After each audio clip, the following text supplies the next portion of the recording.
Amen. Amen. Le thème de cette année, c'est l'action surnaturelle. Vous savez, quand Jésus était sur la rive avec ses disciples, là, il n'y avait pas de problème quand il était avec ses disciples. Quand il était en train de prêcher et faire des miracles, il n'y avait pas de problème. Mais la Bible dit le jour où Jésus va dire à ses disciples, quittons là où nous sommes, pour aller dans un autre lieu, c'est là que tous les problèmes vont commencer. Vous savez, il y a des décisions dans la vie qui amènent des problèmes dans la vie de l'homme. Est-ce que vous le savez? Le combat que nous menons dans cette génération et dans ce temps, ce n'est pas un combat de personne, mais c'est un combat qui a rapport avec le territoire où nous sommes. Lève ta main et dis, il y a un combat sur le territoire. Combat sur le territoire. Je n'ai pas entendu. Il y a un combat sur le territoire. Vous savez, quand le diable vous attaque, en réalité, ce n'est pas vous qui l'attaque, mais c'est un territoire qui est en train d'attaquer. Sans que vous ne le sachiez vous-même. Quand le diable vient après toi, c'est que obligatoirement, il y a un territoire que le diable veut posséder, il y a un territoire sur lequel le diable veut mettre sa main. Le territoire ici, ça peut être la vision que Dieu t'a donnée. Le territoire ici, ça peut être la famille que Dieu t'a donnée. Le territoire ici, ça peut être le ministère que Dieu t'a accordé. Le jour où tu vas décider de faire les choses sérieusement, le jour où tu vas te décider de t'engager dans cette vision que Dieu t'a donnée, tu vas constater un tas de problèmes devant toi qui n'existaient pas auparavant. Quand ils étaient là sur la rive, qui ne faisaient rien, il n'y avait pas de problème. Mais le jour où Jésus a dit à ses disciples, allons-y à l'autre bord, c'est là que tous les problèmes vont commencer. Dis à quelqu'un, ta destination, le combat que tu mènes détermine ta destination. Le combat détermine ta destination. La Bible dit qu'ils vont emprunter la barque, arriver en pleine eau. Le vent va se lever contre eux. Et la Bible dit leur vie sera menacée lorsqu'ils seront en pleine eau. Écoutez, leur destination, ce n'était pas de rester en mer. Leur destination, c'était d'aller sur l'autre rive, d'arriver à Gadara, là où se trouvait le fou, d'arriver sur le territoire de Génézareth, là où se trouvait le fou. Leur destination, ce n'était pas en pleine mer, ce n'était pas en pleine eau. Mais avant d'arriver à destination, l'ennemi s'était déjà levé. Est-ce que tu sais que le plus souvent, les problèmes que tu vis là, c'est en fonction de ce que Dieu a prévu pour toi? Qui le sait? Sinon, regarde un peu dans ta vie. Pourquoi quand tu es né prématuré? Pose-toi cette question. Pourquoi quand tu es né, tu as grandi, tu as perdu ton père ou tu as perdu ta mère? Pourquoi toutes ces choses? Pourquoi tu as élevé cet enfant seul? Le père n'était pas à côté de toi. Le père de cet enfant n'était pas à côté de toi pour te soutenir. Pourquoi depuis lors tu as des diplômes et tu ne travailles pas? Pourquoi? La victoire, ce qui se prépare pour toi est tellement grand que d'avance l'ennemi se lève contre toi. Il y a des gens ici, quand vous regardez, vous n'êtes pas riche. Quand vous regardez, vous n'avez pas la renommée. Mais les combats qui se lèvent contre vous, vous ne les comprenez pas. Pourquoi tous ces combats? Pourquoi c'est contre vous toutes ces attaques? Pourquoi ces critiques? Pourtant, vous n'avez rien, vous n'êtes rien, vous êtes dans votre coin. Personne ne vous connaît, mais pourquoi tous ces combats? Pourquoi?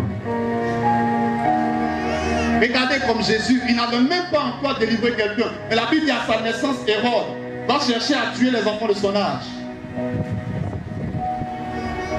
Amen. Si les poulets sont en train de se promener, laissez-les peut-être qu'eux aussi sont en train d'attirer le Seigneur pour nous.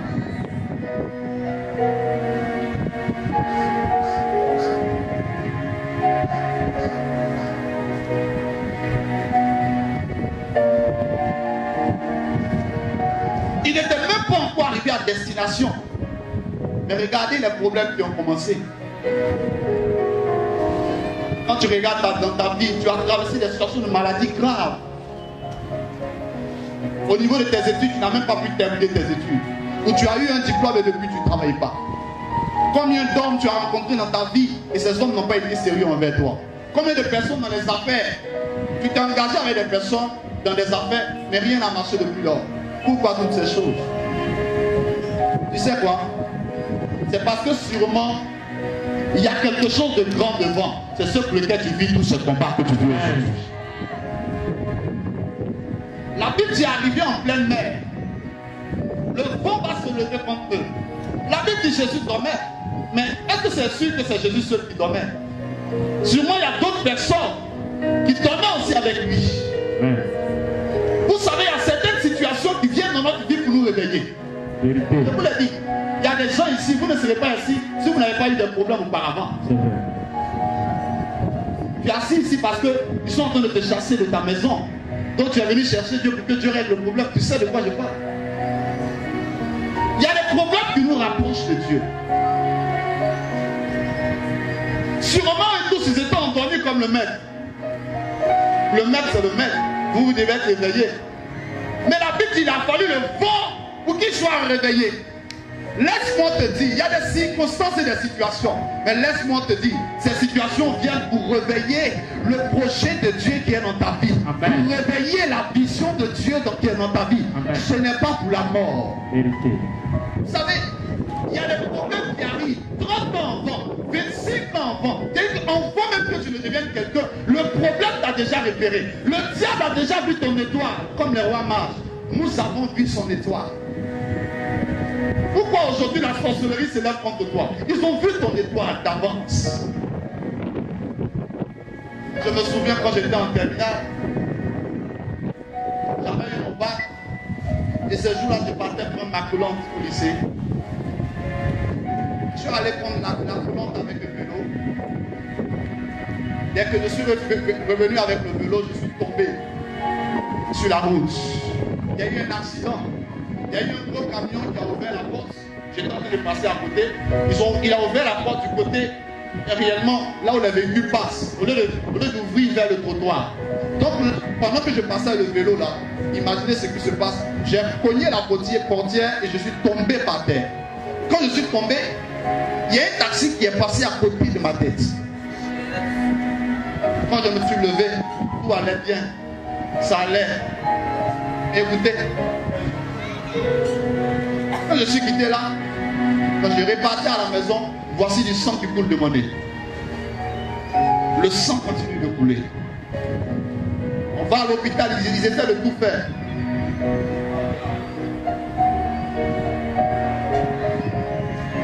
Arrivé à l'hôpital, le sang qui est sorti de mon nez a rempli un bol de gobelet. Ma maman est venue voir elle s'est mise à crier. Elle s'est mise à pleurer, le docteur lui a dit sort. Parce que là, la manière du cri là, l'enfant là même là, sa mort sera précipitée, donc vous sortir. Donc quand le docteur a dit ça, ça veut dire quoi? Que ce qui se passe, il n'est pas loin de la mort. Mais gloire au Seigneur, je suis vivant. Amen. Il y a des situations que tu as traversées, tu ne comprends pas pourquoi. Mais c'est par rapport à la destinée glorieuse qui t'est réservée que ces combats-là sont en train de se produire dans ta vie. Cette difficulté que tu vis, c'est par rapport au plan glorieux de Dieu, par rapport à ce que Dieu a prévu que tu vis ces situations. Pour louer ta maison, tu n'arrives même pas à louer la maison. Aujourd'hui, tu n'as même pas de quoi donner à ta famille. Tu sais ce que tu vis. Tu n'as même pas encore arrivé à destination, regarde tous les problèmes que tu vis. Les combats que tu as menés jusqu'à aujourd'hui, les combats que tu as vus jusqu'à aujourd'hui, ces combats déterminent ta destination. Amen. Vous savez pourquoi en pleine eau, le vent s'est levé? C'est parce qu'à Gadara, il y a un miracle qui attendait. Oh, yes. Tu vis la situation, mais laisse-moi te dire, quelques heures d'avance, laisse-moi te dire, dans peu de temps, Gadara n'est pas loin. Amen. Dans peu de temps, le territoire du miracle n'est pas loin. Oh, yes. Il y a quelque chose qui doit se produire dans les jours qui suivent, dans les mois qui suivent. C'est pour lequel tu vis la difficulté. N'abandonne pas en pleine mer. Continue d'avancer. Parce que devant, je vois mon miracle se produire. Amen. Devant, je vois les portes qui vont s'ouvrir. Amen.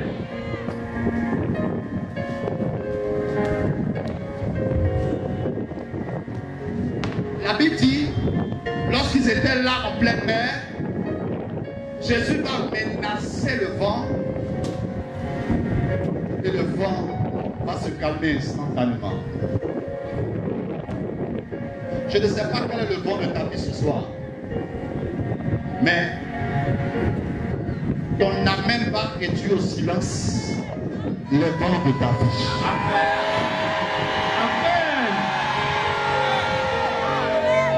Ton amen va réduire au silence des ennemis qui parlent dans ta vie. Sinon, pourquoi toutes ces difficultés si tu n'es pas destiné à la grandeur? Pourquoi toutes ces épreuves où tu pleures seul, personne n'est là pour t'aider? Pourquoi? C'est parce que quelque chose de grand t'est réservé que tu vis ces problèmes.